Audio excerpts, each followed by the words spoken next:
Today's story we're going to complete yesterday's.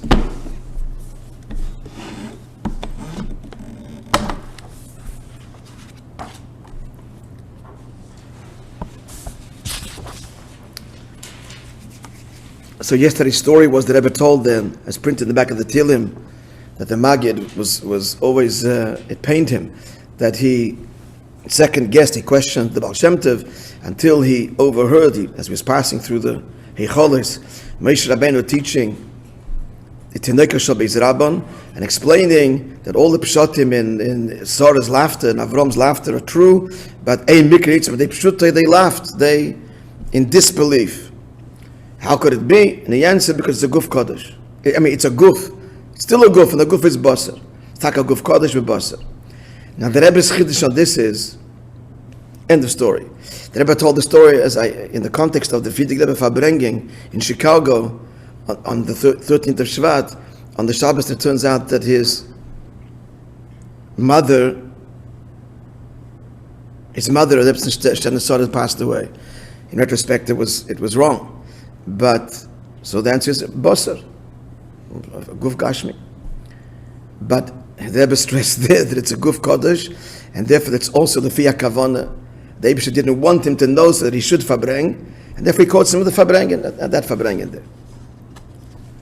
So likewise, kind of suggesting that it's part of the kavana that Avram and Yitzchak, Avram and Sarah should laugh for whatever the kavanah there is.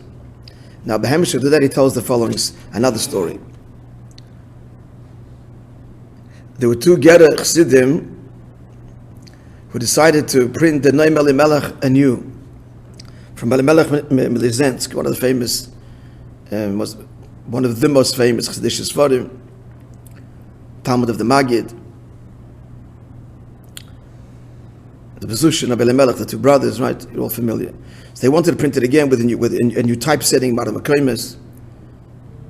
And so they were using all of the Sifri Mafteches means books that show there's a word in English for it. Reference, all the reference forms that were currently available to find the sources for everything. But there was one thing they couldn't find a source. In the Akdama to Noam Elimelech, he writes, his son, Rabbi Elazar, writes, like the Rambam says, the Yilud Isha, someone born from a woman, Lo Yimolit Bishgia, it's impossible not to have some error. The Rambam writes it. So they asked, I'm just going to quote here, they asked all of the Gedolei Yisrael who are well known for their tremendous Bekiyas, where's such a Rambam? They went to Rabbi Vadia Yosef. Rabbi Vadia Yosef, Olav Shalom, was a Meidike Baki. I mean, his halachas svarim are unparalleled, and that he brings endless mekoides for every shaila. All the shittas that the mind could contain such a thing. He didn't know. Rabbi Chaim Kanevsky, considered in the Litvish world today to be the greatest gadol, but the Rambam says such a thing. So they end up publishing it without a source for this statement of Noam Elimelech's son.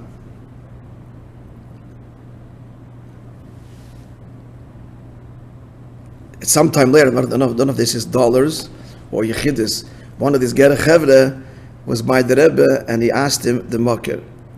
The Rebbe answered immediately that it appears in the Rebbe's Akdama, Rambam's Akdama to Pirush Mishnayos.